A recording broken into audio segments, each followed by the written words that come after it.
feature and a short.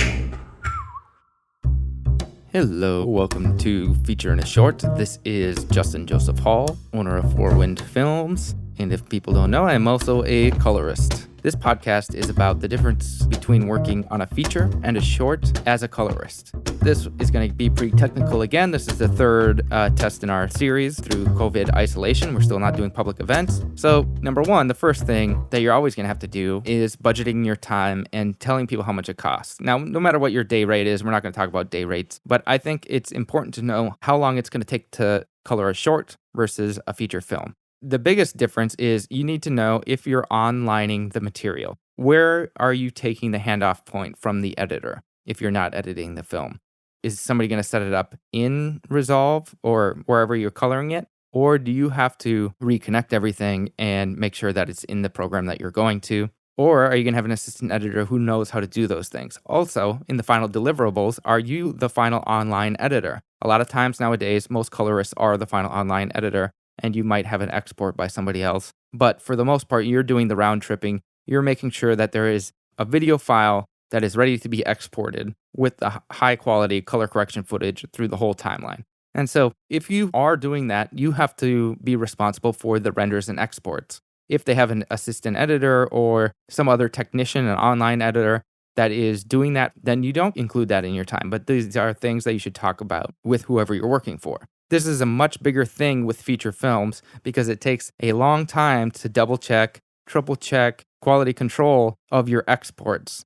If it's a 3-hour film, you got to know that you're going to watch those 3 hours likely 2 to 3 times once you're done.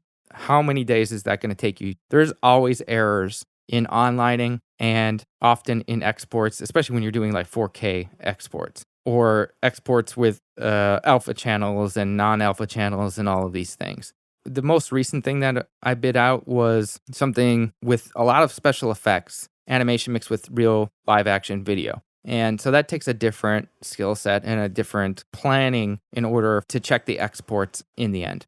So that's number one. I think that's the biggest difference between features and shorts is knowing how much time the onlining takes, where you're taking the starting point from as a colorist, because it varies from place to place.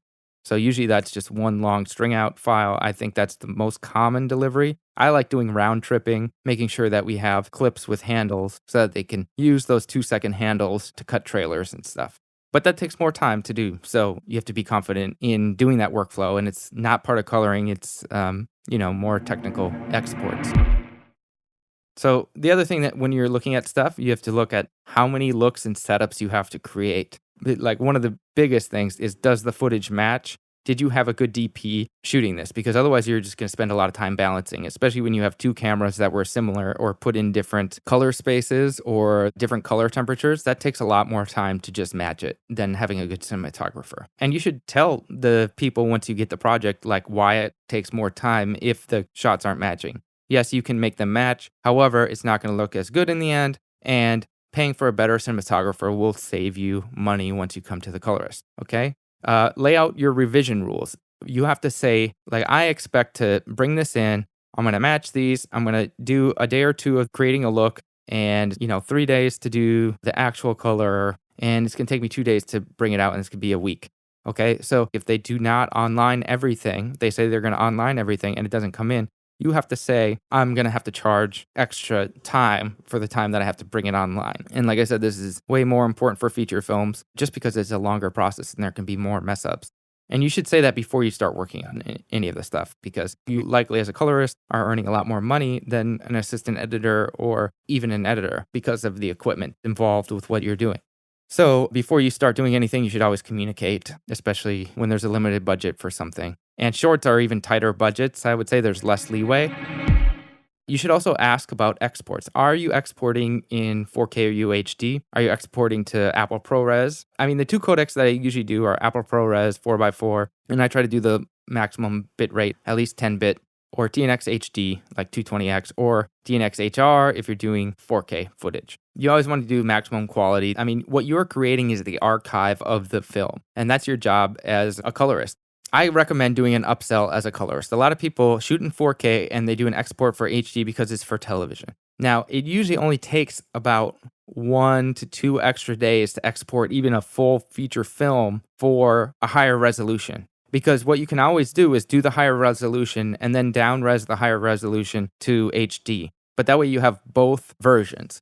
In this way, you have proved yourself if they ever want to put out something 4K quality, whether it's a trailer or the entire film again, they're going to have that. They might not realize it now, but in the future, they'll be like, oh, we should have just finished that in 4K. It really doesn't take that much time if you know what you're doing. The biggest problem I've had, computers overheat. But you can fix that by, number one, doing the shorter renders, not rendering the whole 80 minutes at a single time, or do it by clip, which is what I like to do, and then that way you can have the handles. So I always suggest going higher, especially for a short. There's no reason why you can't export a short at UHD. It's not going to take that much longer for a computer. And if you don't have a powerful enough computer to export those things, if you're always working on a laptop, if you want to be a colorist, you should upgrade and be able to do those exports and be able to get a computer that cools itself. I have an issue. I have one of the first Mac Pros, and it overheats a lot. But I can still render everything. I just have to turn on the air conditioner during the summer months and make sure the computer is cool.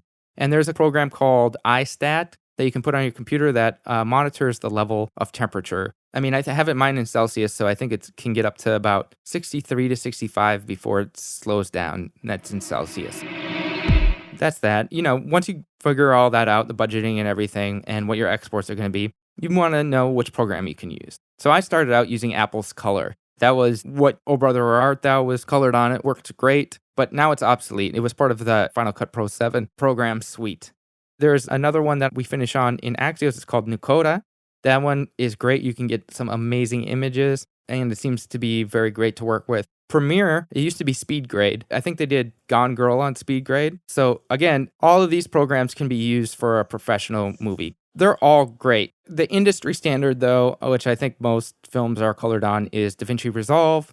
The tracking is so fast. The playback is amazing. It has upresing capabilities and the denoising, which almost every program does. But those are the four that I kind of know. And like I said, Apple Color is obsolete. I don't even know if you can install it on computers anymore. Premiere is okay. The secondaries are a lot more annoying. Speed Grade went into Premiere, and they don't really have a separate program for it, so it's not as specialized anymore.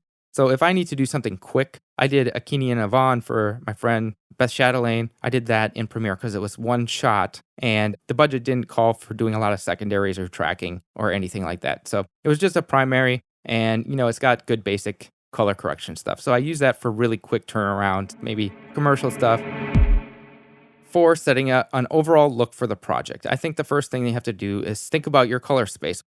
The clients don't know about color spaces, okay? I had been coloring before I understood color spaces. But if you don't know about color spaces, you should go to Wikipedia and read up on them.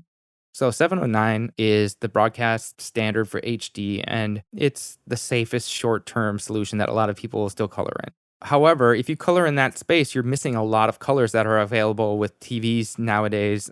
Projectors and film festivals go through a P3 color space, and that's wider, and that's better, and it's more safe for, again, archiving for future use. Anything that's going to the film festival, whether it's a feature or a short, whatever, I highly suggest coloring in at least the P3 color space. Rec 2020 is the international standard for UHD, and it's supposed to be for broadcast. However, HDR10 Media Profile uses a wide gamut Rec 2020 color space, and I'd suggest using this in most cases. You might want to stick with 709 just because you will see color shifts once you go to an H.264 codec.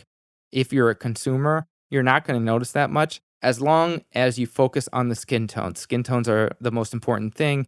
If you're very precise with those from scene to scene, you're going to be fine with those color shifts if somebody would put your work online, in my opinion. Some people would argue, no, you should color in the final thing that you're going to, but almost never can you color in multiple color spaces unless you're working for Criterion and upresing something that's already been done or something like that. Depending on how I'm receiving the film, I'll always read the script or watch whatever they give me. Then I step away from the computer, close my eyes, and I think, what colors do I see? Where do I want to push this world? Is it just a natural color space? Like we're really trying to emulate a documentary or a look of a time period? I really like the looks of the 1970s and the 1950s. They would have film stocks that really limited what certain colors look like. I mean, if you think Young Girls of Rochefort, that's very bright, contrasty, but it has that 1970s sort of film look with Technicolor, where it's pushing reds to a very specific red, and that depended on the film stock. I like that idea, and I think it's nostalgic, so I've closed my eyes and I picture, what are we pushing it towards? If you think of something modern like Ozark, they always have like a natural blue tint over everything. It always feels like evening or early morning. You can push it a certain direction. Like if you look at Handful of Glass that I've done, looks more like an old vintage look where I desaturate the skin tones, really pop those blues and push it towards like a lighter blue, a sky blue kind of general look. Get to know the mood and feeling of the story, close your eyes, and envision how you want it to look. Then go make it look like that. Often I'll practice on raw steel set photos. Like, do I want the entire film to really desaturate the skin tones? Maybe.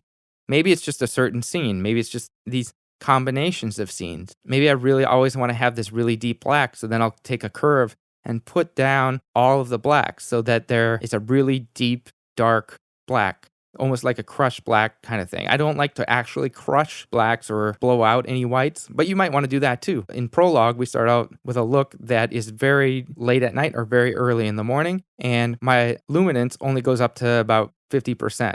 That's really, really low. Usually, outside you go up to 100%, inside maybe 70 to 90, depending on the show. Sitcoms might do a wider range of contrast just to make it more cheery all the time. But you kind of want to think of it separately, not just as color, but also as luminance and how you want to create looks for each room. I like to group scenes that sort of have the same mood and tone. As you read a story, you kind of see the same characters. You go back to the same place.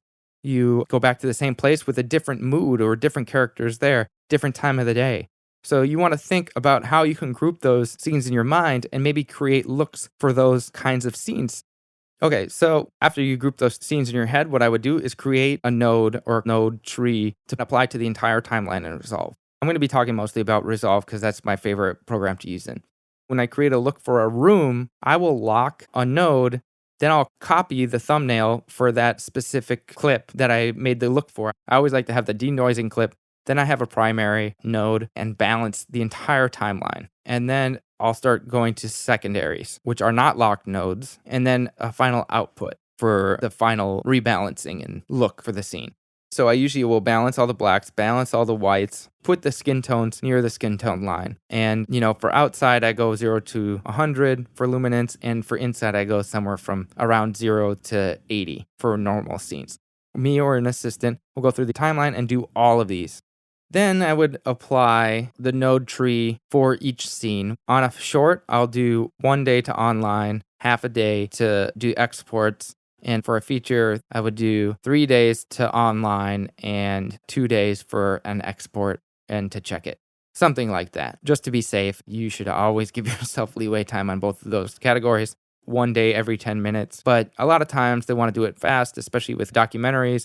You get about 1 day for every 20 minutes. And that's doable. It's doing things really fast. And I kind of think it's 1 day for 20 minutes for balancing everything. And then if you want to do and make it look really beautiful and do secondaries and adjust skin tone specifically, make faces pop, make eyes sharpened, or create beautiful sunsets, or make the blown out window look a little more stylized or something like that. Then I would also go about 1 day for every 10 or 20 minutes after that. For the most part, the coloring part is the same for features and shorts. That's not that big of a difference. After you get everything balanced and you have the look for the rooms, you could be done. But with the really great movies, you get time to do all the secondaries and make everything that you want to look amazing. I would upsell that as much as you can. I think a lot of the color correction is telling people what you can do in a little bit more time. Even people who have been making movies for a long time, they like to speed through the color correction and just make it look balanced. But spend the extra hour one night to make, like one scene look way better that you can improve the most. Do it for free the first time, and they're going to ask you to do it the next time that they ask you to work for them again. You can do that a lot more in bigger projects on feature films. On shorts, a lot of times, there's not a lot of wiggle room for time. Then you do the final output, just kind of double check it, watch everything down again. Then you're going to export the clips however you want, the whole timeline at once, do it in sections. I recommend highly doing it in sections. And then after you export everything out, if you export by clips and put 2-second handles, then you're also going to need to export an XML And for shorts, you should always round trip it with shorts. It's great practice. It sets you far ahead for anything else. And I think it's the best way to preserve a film. And then you should export the project. In Resolve, you should get a DRP file, preserve the XML from your project as well, in case you ever have to go back to it again. Save the still somewhere. Don't just leave it in one spot on the computer. Be a smart archivist. I think that your job is also as an archivist, as a colorist. After you have everything exported, you have your final clips, you should watch down your exports. And after you do that, look for render errors. I mean, I almost always see 1 or 2 clips that want to change. Sometimes you can't, depending on how fast you go. But it's good to do quality control. Obviously, you're going to be doing that with the director, sometimes the editor, sometimes producers, sometimes executive producers, whoever else is going to help you watch down stuff. So then you're done with the project. That's it. So if you guys have any questions for that, just write me at justin.joseph.hall@fourwindfilms.com or just add us on social media at Fourwind Films. That is at FOURWINDFILMS. And for the forecast to look forward to, we have more great news about Prologue. Prologue will be playing at the Lake County Film Festival and a night of Misfit Films in November. And that was just going to be online, a local streaming that will be available in the state of Illinois in the US and Wisconsin. And then a night of Misfit Films is a live event that will be held somewhere near Phoenix at the end of November, Thanksgiving Friday. So that's it. Thank you for listening. We want to thank Brian Trahan for editing this and mixing it, Kevin MacLeod for the theme song that you're hearing right now, and all other music is by Brian Trahan as well. So thank you very much, and I'll talk at you soon again.